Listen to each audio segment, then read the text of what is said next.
Hello guys, how are you doing? I'm Mohammad Sadri, a member of Microelectronics Systems Design Research Group of Electrical Engineering Department of TU Kaiserslautern. And this is lesson 7, part 4, which is the final part of lesson 7 and the practical part of lesson 7. And in this lesson, we are going to practically show what we have implemented on the Z board. So here is the table of contents of this lesson. So first, I will have a very quick overview on what we had on previous lessons, on previous 3 parts. So basically, we developed a hardware accelerator for our ZYNQ device and also for any AXI-based system. And then I will talk about a little bit about our test platform, which is basically the reference design which is provided by Analog Devices for the Z board for the HDMI interface, because we are in fact going to test our hardware accelerator and its rotation capability in the environment or in the hardware that Analog Devices has designed. So we can see on the monitor, which is connected through HDMI to the Z board, we can see if our hardware accelerator is working fine or not.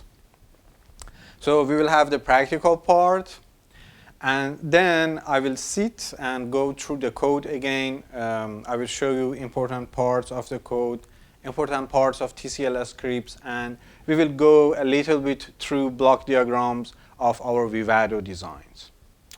So a brief overview of what I had told you in the previous sections of lesson 7 is that we were trying to, in fact, create a hardware accelerator.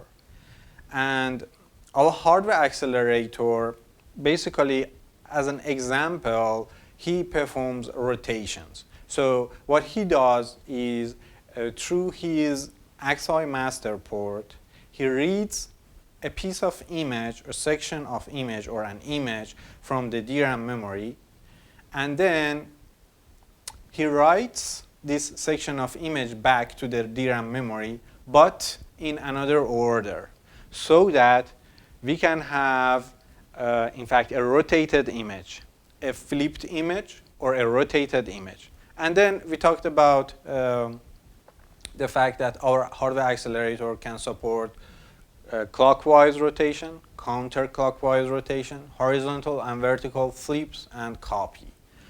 So this is the hardware accelerator. It will have 2 AXI plugs, one AXI slave plug. The AXI slave plug is responsible for, in fact, receiving the acceleration task from the CPU. And then the AXI master plug, it's a full AXI interface implementation, so it's a burst-enabled AXI interface, and is responsible for reading the image from the DRAM memory and then writing the image back to the DRAM memory in another order. So this has been the design that we have talked about, and here are the parameters that the CPU passes to our hardware accelerator each time the CPU wants an acceleration task to happen. Okay? So the CPU gives to the hardware accelerator the base address for the image, the base address for the source image from which the hardware accelerator is going to read the data, and the base address for the destination image to which the hardware accelerator is going to write the rotated image. So 2 parameters that the CPU passes to hardware accelerator through the GP0 or GP1 port are these 2 base addresses. Base address for the image, the starting address of the image array in the DRAM memory. Okay? These are physical addresses. And then, to our hardware accelerator, the CPU also passes the starting point for that specific section of the image that the hardware accelerator should perform the rotation over it. Okay? So our hardware accelerator is kind of very flexible. It can perform its rotation task on in fact, just one chunk of the image or the whole image. And for each chunk, different widths and different height values. Okay? So all of these are, in fact, parameters of the acceleration task that the CPU passes to the hardware accelerator before an acceleration task starts. So a starting point in X direction, in one direction, the widths of the section that we want to perform acceleration on, the height of the section that we want to perform the acceleration on, and then in fact, we also tell the hardware accelerator, or the CPU tells the hardware accelerator what type of rotation it should perform, and as I told you, the destination. Okay, so these are the set of parameters that we pass to the hardware accelerator. Now, I'm going to, in fact, add my hardware accelerator to the analog devices reference design for the Z board HDMI interface. So here is a very simplified block diagram of how analog devices has implemented his HDMI interface reference design. So the architecture is actually very simple. It contains an AXI video DMA, and then it contains practically an AXI HDMI interface.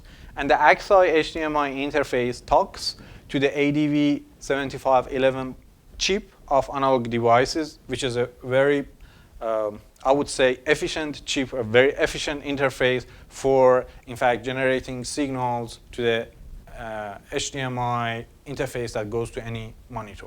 Okay? So our entire reference design will use the HD resolution.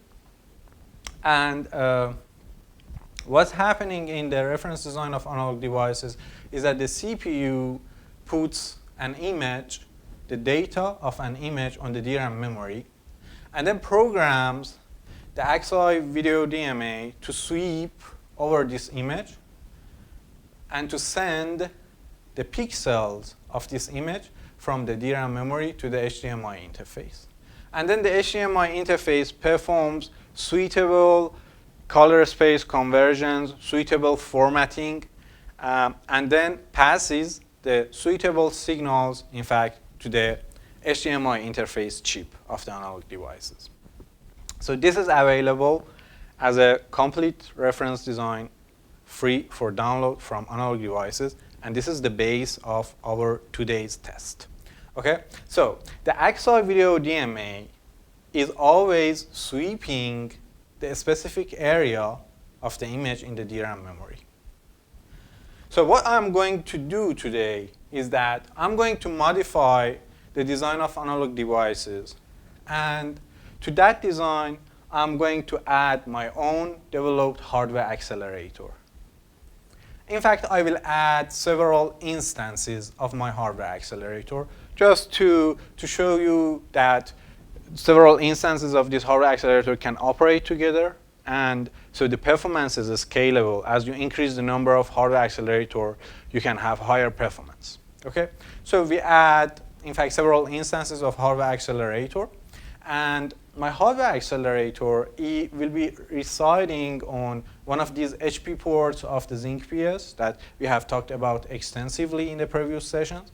So this is a master, this is an AXI master, in fact, for this port, and our hardware accelerator can have direct access to the DRAM memory through this HP port. Okay? So what I'm going to do is that in parallel with the operation of this pipeline here, so in parallel with the AXI video DMA reading the pixels and sending the pixels to the HDMI interface, my hardware accelerator can also access the same location in the DRAM memory. So I will write a program for the CPU, and the CPU will give my hardware accelerator a set of acceleration tasks to rotate different locations of this image buffer that we have here in the DRAM, different locations with different sizes, with different rotation types. Okay, so this is what we are going to do to see if this is working fine or not. So as the CPU instructs the hardware accelerator to perform a rotation task, the CPU will pass the hardware accelerator the address for the image buffer from which the video DMA is reading the image. Okay, so the CPU will give my hardware accelerator the same address. It will give the widths of the section, the height of the section, a starting point X and Y of the section that rotation should happen. And then my hardware accelerator starts the operation.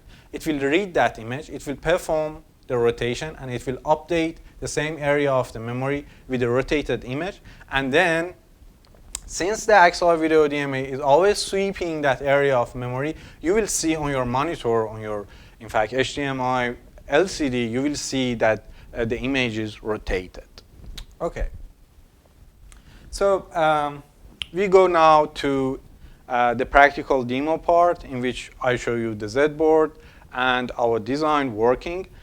And in our system, we have 4 hardware accelerators. So I have 4 instances of the hardware accelerator. And I have written a program for the CPU to, in fact, issue a different rotation task to each of these guys so that we can see different situations. Okay, let's go to the practical demo part. Okay, now we reach the practical demo part. And here for the practical demo, I have the Z board. The Z board is connected to HD monitor through the HDMI cable. I have my JTAG and UART cables connected. I don't use the UART interface at the moment. So I control the Z board over the JTAG. I load the bit stream and the ELF file of the ZYNQ device through the JTAG. And yes, later you can create a boot.ini out of this design if you want to make the booting process automated. This we have covered in our previous videos extensively, how you can create this boot.ini either when you want to bring up the Linux operating system or when you want to, in fact, have a standalone bare metal system. So what do we have now is the design of analog devices. The reference design of analog devices for their ADV7511 chip, which is recited on this Z board, and as far as I know, all of the other, in fact, ZYNQ boards like ZC706 and ZC702, which are from Xilinx. And now, what I'm showing you is the original design. This is, in fact, the picture which the designers at Analog Devices, they have selected to show on the Z board. And what I want to do, I want to enable my hardware accelerators, and I want to instruct them to perform rotations on different parts of this image. Okay? So right now I have loaded the bit stream of the design on the Z board. I have initialized the ZYNQ PS, so all of those steps that I have talked about in previous videos I have done. And the only thing that I do now is I reload the ELF file which is being executed on the ARM host. Okay? And this is the ELF file that contains, in fact, the instructions for hardware accelerators. So this current ELF file, which is running right now, it doesn't instruct my hardware accelerators to do anything. And now I change it to an ELF which instructs my hardware accelerator to actually begin the rotation operations. Okay, so we will go through the details of the design later. After this demo, I will show you the block diagram of the system, the program that I have written for the PS of the ARM. And all I do now is just, I would say, though, I would load my ELF using the do command, and then I would run it. Okay, so I have right now executed the do command, and then I would say run. Okay, so here now I have the design with my hardware accelerators active. Okay, I have 4 hardware accelerators right now, 4 image rotator hardware accelerators on my ZYNQ device. And I have instructed, in fact, in my program, each of these hardware accelerators to perform a specific task. Okay, so here I'm showing you one of the hardware accelerators. He has been responsible for, in fact, rotating this area of the image, each of 120 pixels by 120 pixel blocks in a just arbitrary rotation, okay, rotation, either flip or rotation. So as you see, he has performed a sweep over these blocks of the image, and for each block it has performed a rotation. The rotations are one after another. The first one horizontal flip, the next one vertical flip, the next one clockwise, the next one counterclockwise, and then it has repeated. Okay, so we have the output of the operation of one of hardware accelerators here in this area of the image. It's a static. So this means that in the beginning of operation, I have sent a set of acceleration tasks to this hardware accelerator to perform the rotation for each of these blocks, and then I have not issued any new acceleration tasks to this specific hardware accelerator. But for the three other hardware accelerators, I have a loop, I have a kind of loop, and with a delay, I'm issuing new acceleration tasks to each of these three hardware accelerators, okay? And the speed of actually the rotation is very high, so if I remove my delays, you won't be able to see, or you won't be able to see a clear picture here, because the rotation will be done very, very fast. And although my hardware accelerator is running at 30 megahertz at the moment, but the rotation will be done very fast. And so what you see here is I have instructed my hardware accelerator to perform a horizontal flip of the image, as you see, of area, I think, 6 block by 6 block. And then here, for an area of 4 block by 4 block, I have instructed another hardware accelerator to perform clockwise image rotation. And then here, for another hardware accelerator, for an area of, I think, 5 blocks by 1 block, I have instructed my hardware accelerator to perform a, in fact, vertical flip. So as you see, our hardware accelerators are working fine. The actual task that I want my hardware accelerator to do, it's doing perfectly. And so this is the demo. We can now go through the details of the design and the program that I have written for the ARM host to perform these operations. Okay, now what I want to do is, in fact, I want to go through the design a little bit with you. So I want to show you the block diagram of the main design. And probably we go a little bit into the HDL code that I have written for the hardware accelerator again.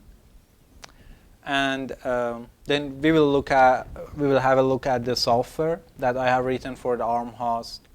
And then you can also download the source code for the project from the website of Microelectronics Systems Design Research Group of TU Kaiserslautern. The link will be available under the YouTube video. So the code that you download is released under GPL, and so whatever modification you make to the code, you should also release your work. Okay. So here is the structure of, or directory structure of the project that you receive. It contains a TCL folder, contains our TCL script, contains image rotator package IP. That's the folder that contains the packaged IP for the image rotator, and this is the guide that you add to the repository of your Vivado project when you want to use this hardware accelerator. Then we have the PY folder, which contains our Python scripts. If you remember in the previous session where we were doing the simulations, we used some Python scripts to convert, in fact, the original .gif file, .gif file to the text file so that our simulation engine can read the text file. Then I have the sim folder, which contains the models for my, in fact, AXI slave plug and AXI master plug. Actually, it is very important if you are doing simulation of this hardware. And then we have the most important folder, which is actually the HTL folder in our design and contains the RTL of our design. And this basically is only some few parts are ours, and the rest completely belong to Xilinx. So we have this AXI underline master underline burst v2. This is completely from Xilinx. This is the AXI master burst plug, and I have just directly copied this one from Vivado. So maybe in the source that you download, this is not there. You should get it from Vivado. I think we keep it there. Then we have the AXI slave light. This is an auto-generated code by Vivado environment. Through previous videos, we talked extensively about how you can generate an AXI slave block. It's very simple, AXI slave light interface, and with 32 registers. And these are the registers over which the CPU basically gives the acceleration task to our hardware accelerator. Then we have lib underline package is used by the AXI master burst. Also lib underline SRL. This is used by the hardware the AXI master plug. And then we have the top folder, and the top folder contains our Verilog source code. Okay, so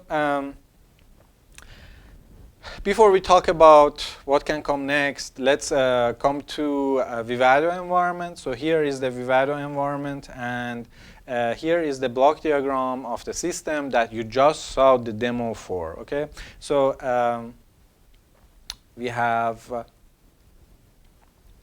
the block diagram of the entire system here, and this is actually based on the reference design provided by Analog Devices. So all I have done is I have removed the modules related to audio, because the example of Analog Devices also contains some modules which send some audio stream through HDMI to the monitor. I was not interested in that, so I have dropped those modules. And I have kept the rest as it is, and what I have done, I have added my own hardware accelerators. Okay, and so what I want to show you are the hardware accelerator guys, which are located here. If I zoom in a little bit, you can see my 4 hardware accelerators here, one after another. Okay, and the architecture that I use is very simple. Actually, these hardware accelerators, they have one AXI master plug, and if I follow the AXI master plug, what I have done is on the ZYNQ PS. On the ZYNQ PS, when you in fact create the original design of Analog Devices, you can see that okay, it's a kind of sophisticated design. It allows you further development. So in the PSPL configuration HP slave AXI interface, on the original Analog Devices design, only HP0 is used, and actually HP0 is used for the AXI video DMA. And then what I have done is I have just enabled the HP1 interface, and all of my 4 hardware accelerators are operating on this HP1 interface. Okay. So one other thing that I have used a completely separate clock as the rest of the design for my hardware accelerators, because I was not really interested in pushing the performance of the hardware accelerator to maximum possible. So on the PL fabric clock, I have in fact enabled this F clock underline clock 2, and I have put only 30 megahertz for this clock. So on the output F clock 2 of the ZYNQ PS, you have a 30 megahertz clock, and this is the clock with which I'm driving my whole system. Okay, so this way I'm sure I don't want to right now put time on making all of the timing constraints meet, and I put that one for yourself as a practice if you want to push the hardware accelerator to operate at higher frequency. So I have my hardware accelerators here. Their AXI master plug is connected to this AXI interconnect, and this AXI interconnect, if I follow through the design, I will reach the HP1 port of the ZYNQ PS. And if I look at the HP0 port of the ZYNQ PS, the HP0 is driven by an AXI interconnect which has only one AXI slave port, and this AXI slave port is actually being driven by this guy here, AXI Video Direct Memory Access is AXI VDMA. And the AXI VDMA obviously has a port through which it gets configured by the CPU. And then the main output after AXI DMA, this M underline AXI S MM2S, AXI stream master port. This is connected to the module, which is practically, as far as I know, is developed by Analog Devices. This is called AXI HDMI, and this is the guy who has the main outputs to the ADV7511 chip. Okay, so this is the design. We have our 4 hardware accelerators here. For the AXI slave plug of my hardware accelerator, what I have done, I have enabled the GP1 port of the ZYNQ PS, and they are all connected to the GP1 port. So I have here the ZYNQ PS, I have the GP0 is used by Analog Devices. What I have done, I'm using the GP1, and the GP1, if I'll be lucky and I can find Master GP1, I can show you how I have connected this guy to the, yes, so it's here, GP1. GP1 goes again to the to an AXI interconnect, and then the output of this AXI interconnect is entering all of my 4 hardware accelerators. Okay, the hardware accelerator that we have created has the capability to produce interrupts to the CPU. So as the CPU issues an acceleration task to the hardware accelerator, as the task is finished, the hardware accelerator can interrupt the CPU about I have finished the task, I'm ready to perform a new task. And as you see in my design, the interrupt port is not connected to anywhere because the hardware accelerator also provides a polling mechanism for the CPU to inform the CPU that the acceleration task is done. And I was not really interested to go deep into Analog Devices design and add my own interrupts beside the interrupts of Analog Devices design. So I am using here the polling. So the CPU is pulling off the hardware accelerator to see when an acceleration task is finished. And for the demo that I showed you, it's enough. But if you want to really push the performance of your hardware accelerator to the maximum possible, then it's a good idea to connect this interrupt port. And then if you are using the design of Analog Devices, then you should be sure that the software that you develop for the ARM host, you consider the fact that in fact, you need to modify the software correctly so that the design that Analog Devices has made is, in fact, intact or is fully functional. Okay. So here is our hardware, and I have generated the beta stream, and this is the guide that you have seen already. And now I can show you a little bit of the software that I have developed for this guy. Again, I have taken the software of the Analog Devices and I have added my own library for my hardware accelerator, my own header file and my own, in fact, C file that contains the required design for the hardware accelerator. So here is the main routine that we have. It's actually the modified main routine from Analog Devices. I have created, in fact, added two files to this project. One file is called imagerotator.h, and this imagerotator.h contains an struct. This struct is called rotation task, and then there's a function which is defined in imagerotator.c. It's called runImageRotator. And whenever you want one of your hardware accelerators to perform a rotation, you fill up the rotation task object and you pass that rotation task object to this function, and also you pass the base address for the hardware accelerator that you want it to perform the task. Okay, so you pass these two parameters to this function, you fill up the rotation task structure, and then you pass also the base address for the hardware accelerator which is responsible for doing these tasks. So here comes an example. In my C source code, I have filled up the structure with an acceleration task, and actually the one that I have highlighted right now is the one that we saw on the in fact right corner of the image. It was a horizontal flip. And then I called, in fact, run image rotator, okay? And then I have a while loop in my code, and the while loop is always, in each iteration, it's reading back the status of all of my 4 hardware accelerators, and then I check the status, and for each hardware accelerator, if the previous task is finished, if it is a suitable time, I will start a new iteration of image rotation. Okay, so here is the C source code, and you can further explore for yourself. Now, I come again, and I show you slightly the HDL part of the design, the HDL that we have created for the design and is responsible for doing all of these tasks. This is actually in the top folder. So as I told you, in the HDL code, there's a top folder, and inside the top, you have our implementation. And the most important file in the implementation is called image rotator under run controller. And this is the guy which is talking to our AXI master. Okay?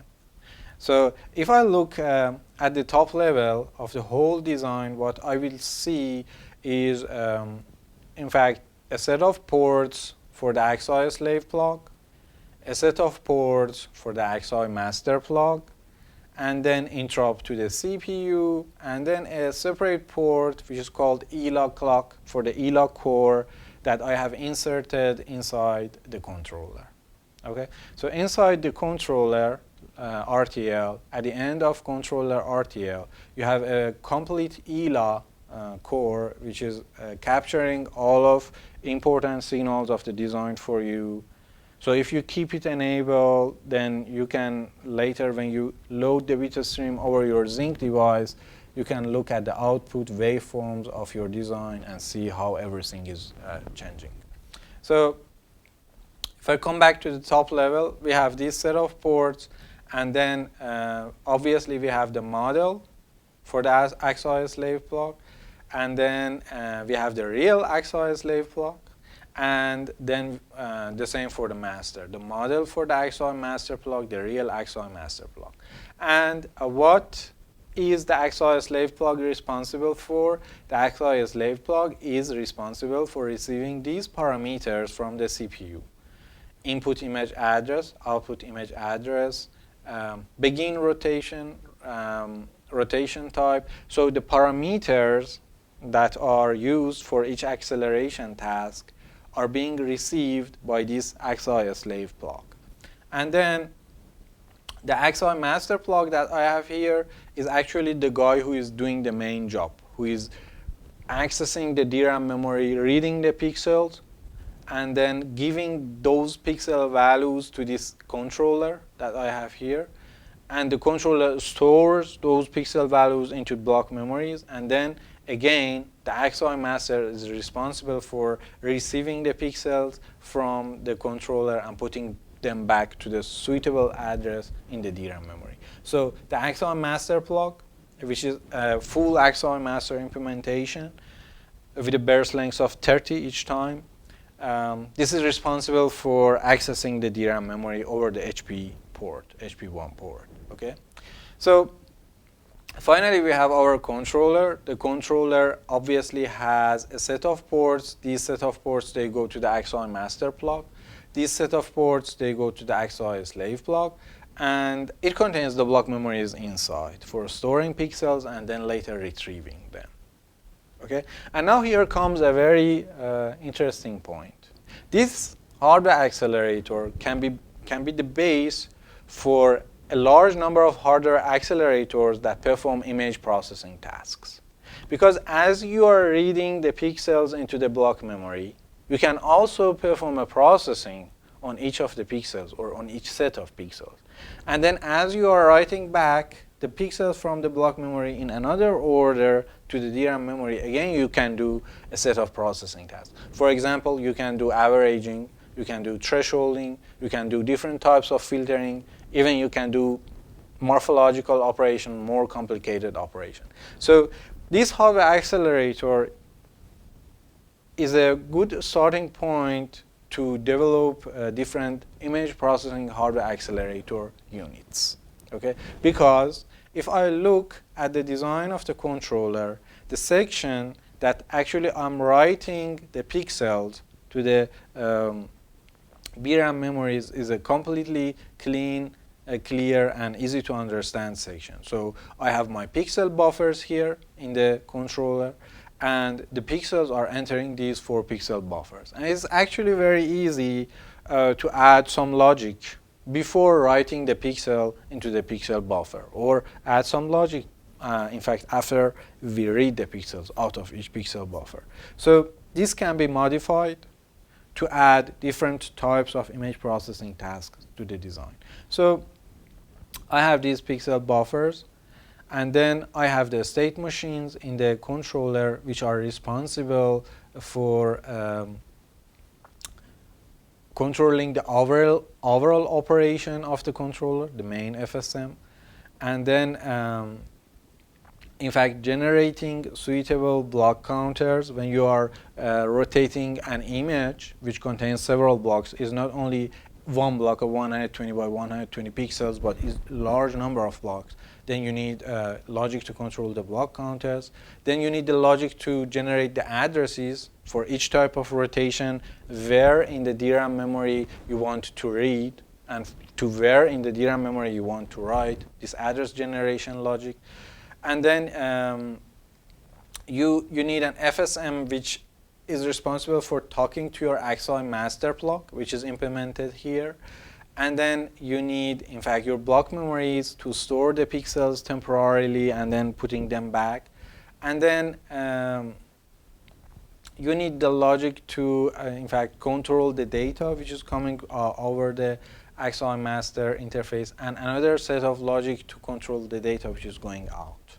Okay, so the implementation is completely done in a clear and separate way so that you can understand easily. And then there are some additional logics, because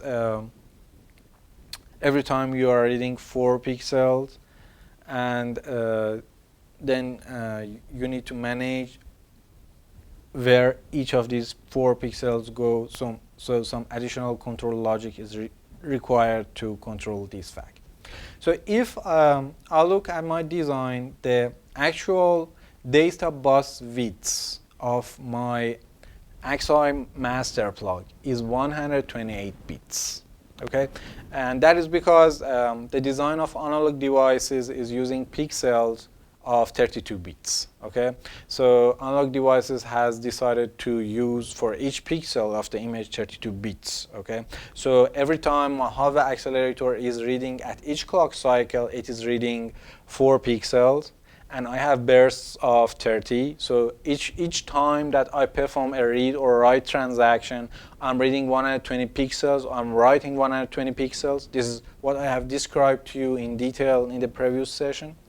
So the width is 128 bits of, for the hardware accelerator, and the AXI master plug is consequently configured to support these 128 bits. This is a very simple configuration. You just need to, in fact, set the parameter.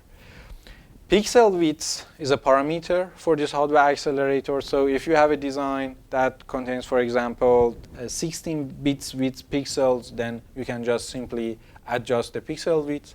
You can simply customize this controller logic to add your own, in fact, logic, your own additional processing logic before writing the pixels to the block memory and reading them back. So you can easily customize the design to the design that you want to perform your own image processing task. Okay, so final description comes for the TCL folder. I think that's something maybe you want to know. So here I have the TCL folder, and the TCL folder contains a project, create project, in fact, a TCL script. Contains an XMD TCL script which starts the hardware accelerator from the XMD interface, and then it contains update analog devices design.tcl. And this file, update analog devices design.tcl, if you open, in fact, the original analog devices design, okay, the one that when you run make, you download analog devices design from the Git repository, you run make, it will be built completely. You open the example project.